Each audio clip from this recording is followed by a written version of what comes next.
E aí, pessoal, tudo bem? Essa aula eu vou trabalhar com vocês alguns conceitos relacionados à modulação autônoma do coração. E a atividade cardíaca, a geração do estímulo cardíaco, veio da teoria inicial chamada teoria neurogênica, dos experimentos do Galvani feitos com o músculo estriado esquelético, onde o estímulo para o músculo ser excitado e ter o seu ritmo de contração era proveniente do sistema nervoso. Mas depois foi percebido que o coração começava a gerar seus próprios estímulos, independente da função do sistema nervoso, o batimotropismo, que é a capacidade de gerar o estímulo, e o cronotropismo,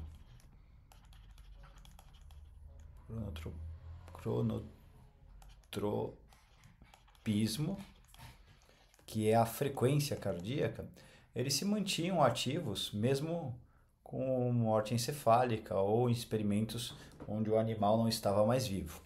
E aí começaram a propor que a teoria da geração do estímulo era miogênica.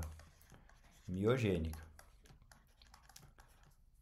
Dessa forma, o músculo cardíaco tinha a propriedade de se autoexcitar de uma forma a ter uma frequência contínua disso, conduzir esse impulso, né, por meio da massa cardíaca, que é o dromotropismo, e a teoria neurogênica foi derrubada.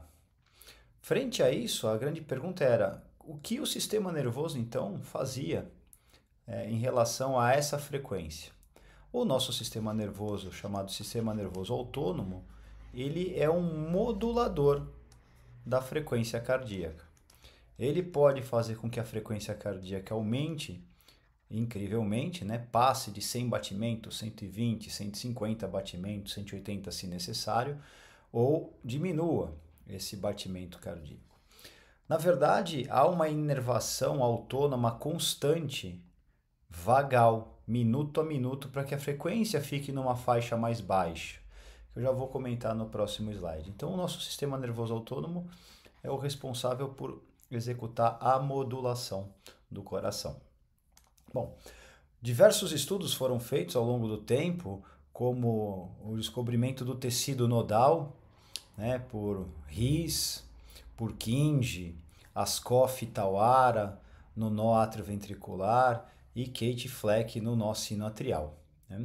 Então eles sabiam que as, o tecido, né, os cardiomiócitos desse tecido nodal, que eram cardiomiócitos autoexcitáveis, né, nó sinoatrial, que é o marcapasso natural, promovia a corrente despolarizante que depois se espalhava pelos átrios, né, de forma rápida internodal, pelas vias internodais. Havia um atraso de condução no nó atrioventricular, para que esse ventrículo ganhasse volume de enchimento. Depois disparava pelo complexo His-Purkinje, e isso se propagava pela massa ventricular depois. Então essa atividade ela já existia. O nó sinoatrial, se ele tiver uma atividade fisiológica normal, ele gera 100 batimentos por minuto, 100 estímulos elétricos por minuto. Por isso que o nosso sistema nervoso autônomo, ele atua minuto a minuto sobre esse complexo estimulante do coração para reduzir essa frequência de 100 batimentos por minuto quando eu estou em repouso. E essa atividade do sistema nervoso modulatória, minuto a minuto, nós chamamos de atividade vagal ou tônus vagal cardíaco, que é justamente proveniente da atividade parasimpática via fibras do nervo vago para fazer com que a frequência fique menor do que 100 batimentos cardíacos. Em geral, nós temos aí em torno de 70 batimentos por minuto pelo tônus, pela atividade vagal constante.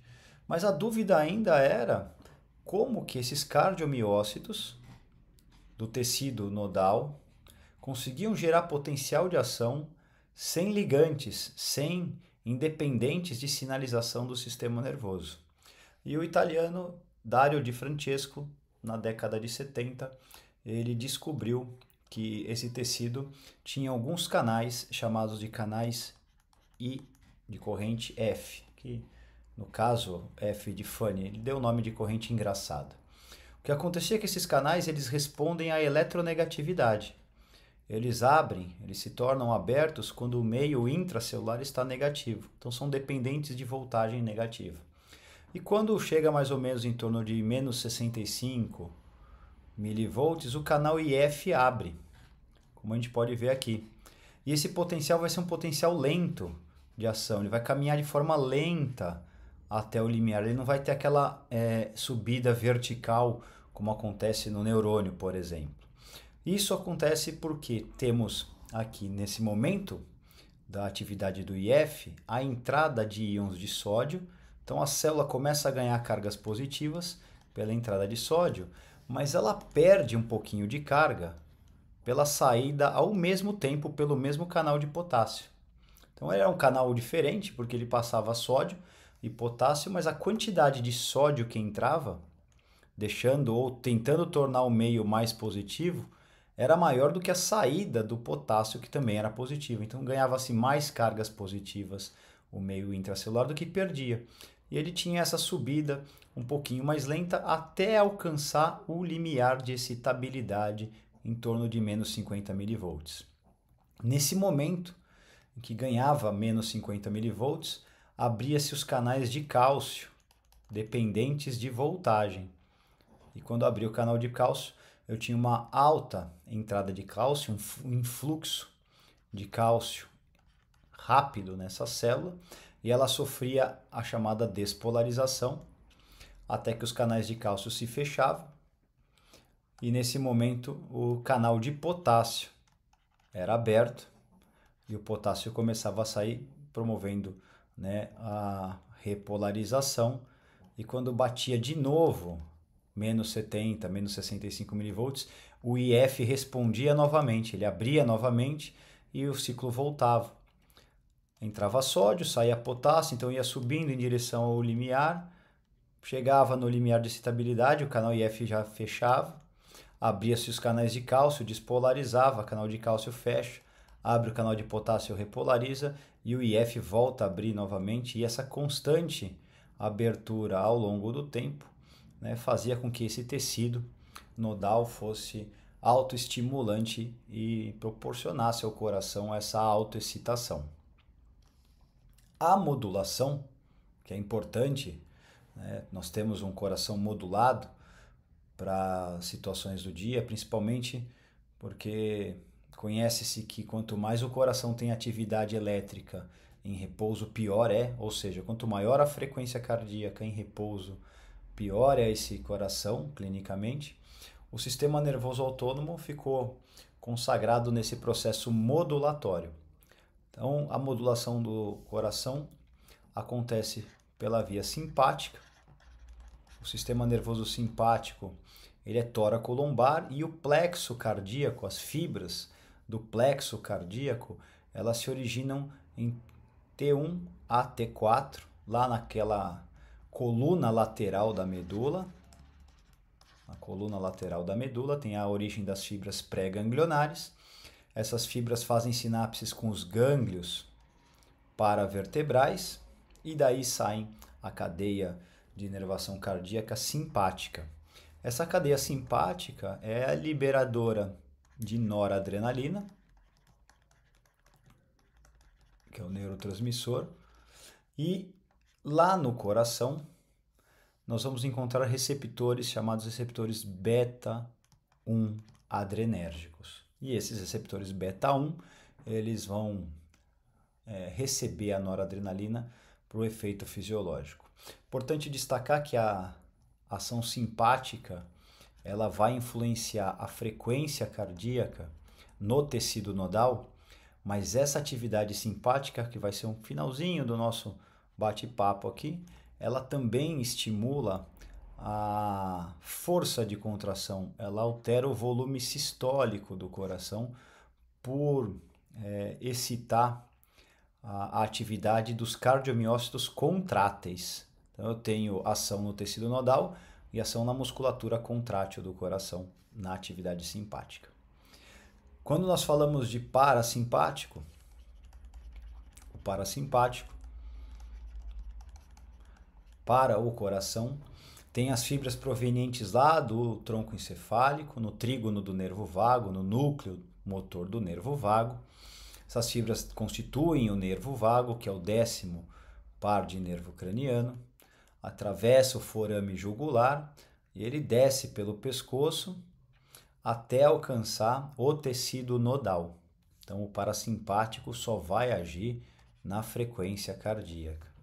E quando esse tecido nodal alcança, o nervo vago alcança esse tecido nodal, ele secreta acetilcolina, que é o neurotransmissor, e o receptor relacionado à atividade lá no tecido nodal é um receptor muscarínico do tipo 2.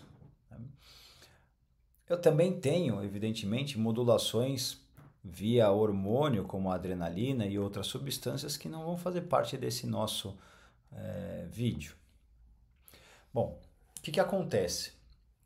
Esses receptores, tanto o receptor beta 1 quanto o receptor muscarínico 2, eles não são receptores atrelados a canais iônicos. Eles são receptores que estão associados à proteína chamada proteína G. A proteína G é um receptor metabotrópico, capaz de intensificar a sinalização intracelular por meio de diversos processos que acabam gerando substratos enormes no interior do músculo, ou do tecido nodal, no caso.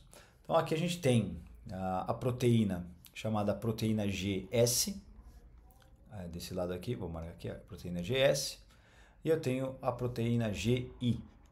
Né? Existem outras proteínas G, como a GQ, por exemplo, mas aqui na atividade cardíaca GS e GI. E o que essa proteína GS acaba fazendo? Ela é excitatória, ela é estimulante para uma enzima chamada de adenilato ciclase ou adenilciclase. Vou pôr a C aqui. Ela estimula a adenilato ciclase. Então, quando a noradrenalina se liga ao receptor acoplado à proteína G, essa proteína G muda de configuração, ela solta suas cadeias, né? E ocorre uma excitação da adenilato ciclase, e essa adenilato ciclase estimulada, ela vai aumentar a quantidade de AMP cíclico, tá? Adenosina monofosfata cíclica. Esse AMP cíclico vai aumentar a quantidade de proteína quinase A no interior das células, quantidade alta de pKa. E essa pKa, ela vai, né, vou ter diversas, né, pKas aumentadas aqui, sinalizadores, para fazer algumas atividades específicas para esse músculo. No caso, se é simpático, o resultado final vai ser o aumento da frequência cardíaca, como nós já vamos ver. Então aqui um modelinho mostrando o receptor beta 1, a noradrenalina se liga ao receptor beta 1, a proteína G ativada, a GS, ela estimula a adenilato ciclase, aumenta a quantidade de AMP cíclico, esse AMP cíclico produz bastante pKa, e a pKa vai abrir os canais de cálcio. Então, vou ter uma abertura precoce dos canais de cálcio com influxo de cálcio. Isso vai fazer com que eu tenha, no momento da atividade elétrica, o normal aqui, onde depende do IF para chegar no limiar, para depois despolarizar. Aí o IF leva o limiar para depois ter a despolarização. Com a abertura dos canais de cálcio, eu tenho uma redução do repouso em relação ao limiar de excitabilidade, por conta da entrada desses íons de cálcio, né? Fica mais positivo o meio interno e essa célula acaba despolarizando muito mais rápido do que sem essa estimulação. Isso significa que no mesmo período de tempo, eu tenho aqui quase que o dobro de frequência cardíaca. Então, o simpático acaba sendo estimulante por conta da pKa, abrir canais de cálcio e reduzir a distância entre o limiar de repouso e a excitabilidade celular, pela presença desse cálcio, tornar o meio menos eletronegativo dessa célula. Já a atividade parasimpática, o parasimpático ele vai atuar por meio da acetilcolina, mas agora o receptor muscarínico 2 está acoplado a uma proteína GI de inibitória. Ela vai inibir a adenilatociclase. E no momento que ela inibe a adenilatociclase, eu não tenho mais a formação de AMP cíclico, nem essa atividade de pKa, quer dizer que o meu limiar está longe do repouso, porque não tem mais aquela entrada de cálcio. Mas isso só faria com que o coração voltasse a uma frequência normal. Agora, como eu tenho o receptor acoplado à proteína G, essa proteína G, quando recebe a acetilcolina, ela se dissocia, uma subunidade dela se separa. Então, além de ter a inibição da adenilatociclase, com inibição do AMP cíclico e consequentemente a diminuição da pKa, ela vai, uma unidade dessa proteína GI, ela vai abrir canal de potássio. E quando abre canal de potássio, o potássio sofre efluxo e o efluxo de potássio deixa o interior mais eletronegativo. Isso significa que quando a célula agora que tinha um limiar próximo da estabilidade, essa saída de potássio afasta o repouso do limiar de estabilidade, porque essa célula se torna mais negativa internamente pelo efluxo de potássio, e para alcançar novamente o potencial de ação vai ser mais demorado, porque ela ficou hiperpolarizada pela atividade parasimpática, e isso vai fazer com que no mesmo espaço de tempo, onde eu tinha aqui 1, 2, 3, 4 potenciais de ação gerado, caiu pela metade. Significa que meu parasimpático ele promove redução da frequência cardíaca. Então, esse é o processo de modulação do coração por meio da atividade autônoma. E nessa figura nós podemos observar aqui a frequência normal atingindo o potencial de ação. Então, nesse espaço de tempo atingindo o potencial de ação. A atividade simpática, que faz com que esse potencial de ação tenha uma velocidade maior para acontecer pelo influxo de cálcio, eu consigo fazer mais potenciais no mesmo espaço de tempo. E na atividade parasimpática, pela saída do potássio, hiperpolariza a célula e vai demorar mais tempo para alcançar o potencial de disparo, o limiar de excitabilidade, e isso faz com que a frequência seja modulada de 70 batimentos. Com atividade simpática vai subir para 120, 130, estou dando algum exemplo. E na atividade parasimpática esse número vai cair para 60, 50 batimentos por minuto, de acordo com a necessidade orgânica naquele momento. Mas lembrando, há um tônus vagal constante para que o nosso sino atrial não dispare 100 batimentos por minuto e se mantenha em torno de 70, 80 por minuto.